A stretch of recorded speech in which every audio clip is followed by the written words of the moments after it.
আমাদের বাড়িতে কয়েকটা দিন হয়ে গেল খাওয়ার মতো কোনো অবস্থা নাই। আল্লাহর নবীর সামনে আবু বকর দাঁড়ায়া চোখের পানিগুলো ছেড়ে দেয়, দাড়ি বেয়ে বেয়ে টপ টপ করে দাড়ির বেয়ে বেয়ে পানিগুলো পড়ে।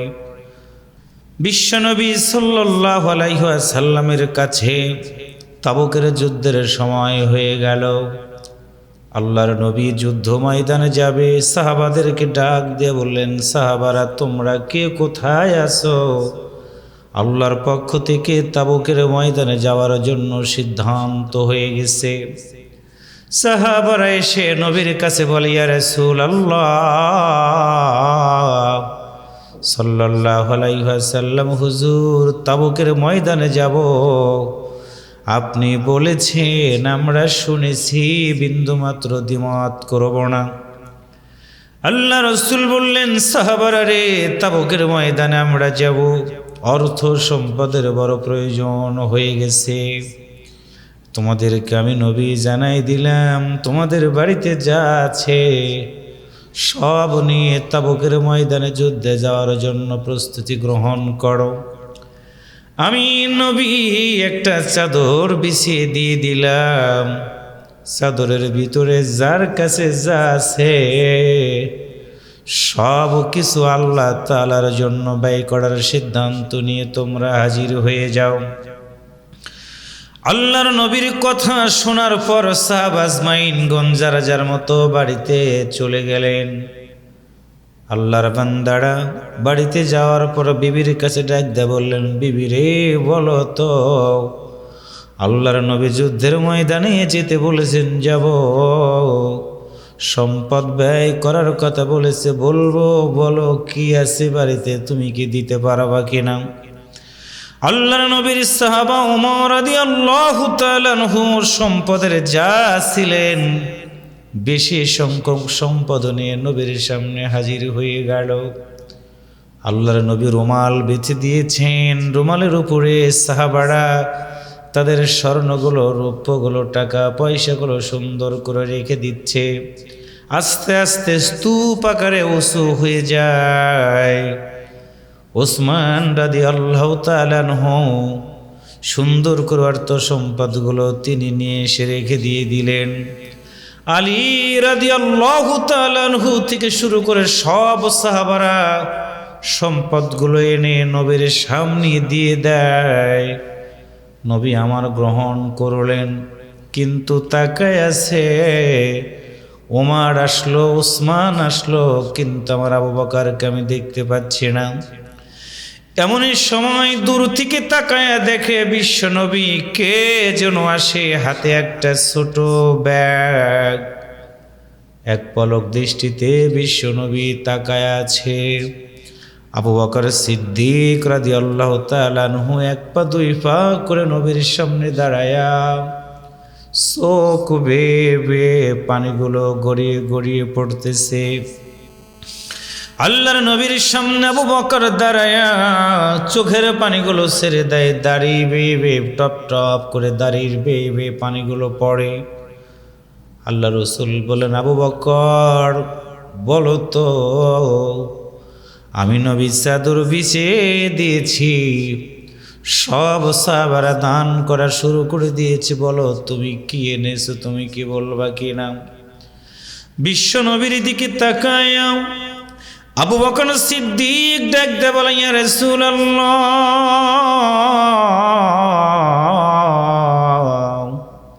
সাল্লাল্লাহু আলাইহি ওয়াসাল্লাম, হুজুর আমি আবু বকর আমার জীবনের চেয়ে আপনার মতো নবীকে অনেক বেশি ভালোবাসি।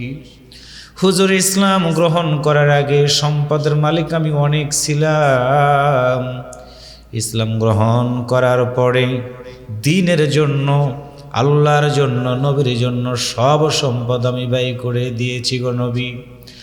আজকে এমনই সময় আপনি সম্পদের জন্য ব্যয় করার কথা বলেছেন। হুজুর বাড়িতে আমি চলে যাওয়ার পর বিবিকে ডাক দিয়ে বললাম, বিবিরে বলো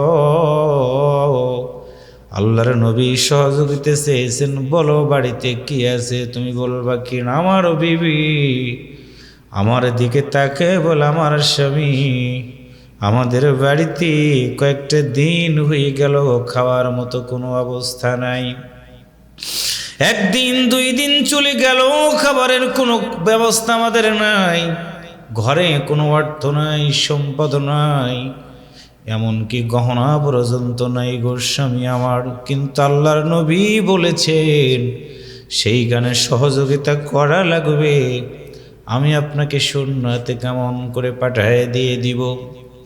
আবু বকর বলে, বিবি রে, আল্লাহর নবী যুদ্ধের ময়দানে যাবে, সহযোগিতা চেয়েছেন, সবাই দান করে, সবাই আল্লাহর জন্য দিয়ে দেয়, আমি আবু বকর শূন্যতে কেমনে যাব, এটা পারবো না, দেখো তো ঘরের ভিতরে কি আছে।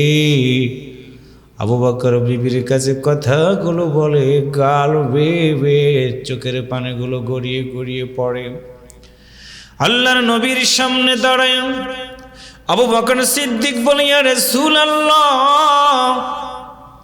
সাল্লাল্লাহু আলাইহি ওয়াসাল্লাম, হুজুর আমার বিবি ডাক দে বলে, স্বামী আমার শুনে রাখেন একটা কথা,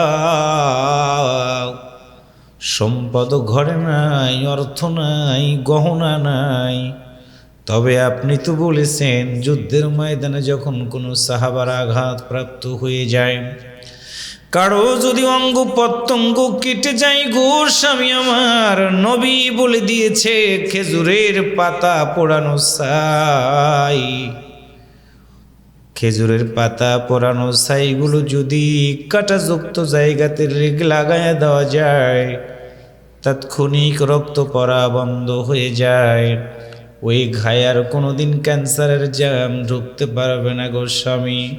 আমি আপনাকে জানাইয়া দিয়ে দিলাম ঘরে কিছু নাই, তবে চুলার ভিতরে একটু ছাই আছে, সেইটা আমি আপনাকে দিয়ে দিতে পারি, অর্থ সম্পদ অল্প কিছু আছে, সেটাও দিয়ে দিতে পারি।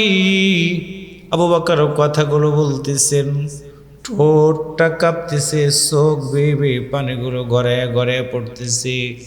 আল্লাহ রসুল বলেন, আবু বকর, ঘরের ভিতরে সম্পদ যা ছিল সবগুলোকে তুমি নিয়ে এসেছো, বলো ঘরের ভিতরে কতটুকু সম্পদ রেখে দিয়ে এসেছো, তুমি কি আমার কাছে বলবা কিনা বলো। আল্লাহর নবী কথাগুলো বলার সঙ্গে সঙ্গে আবু বকর সিদ্দিক ডাক দে বলে, ইয়া রাসূলুল্লাহ,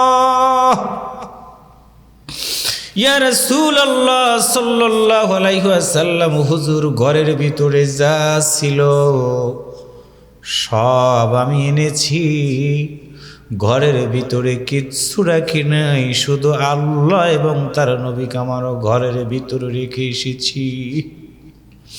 আল্লাহর নবী কথাগুলো শুনতেছেন, সাহাবারা কিং কর্তব্য বিমূঢ়, কেউ কথা বলে না। এমন সময় নবী বললেন, আবু বকর, তোমার যা আছে সম্পদ এই স্তূপের উপরে ঢেলে দাও।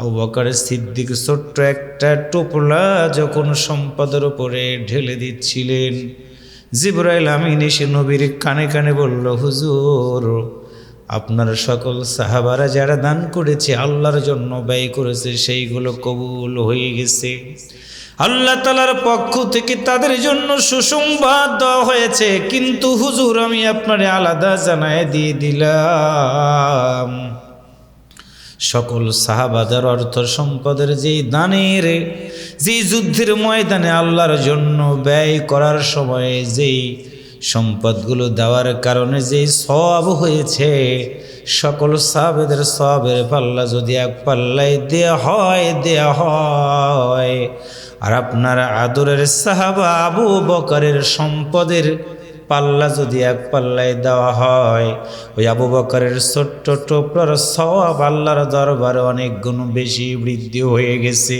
সুবহানাল্লাহ।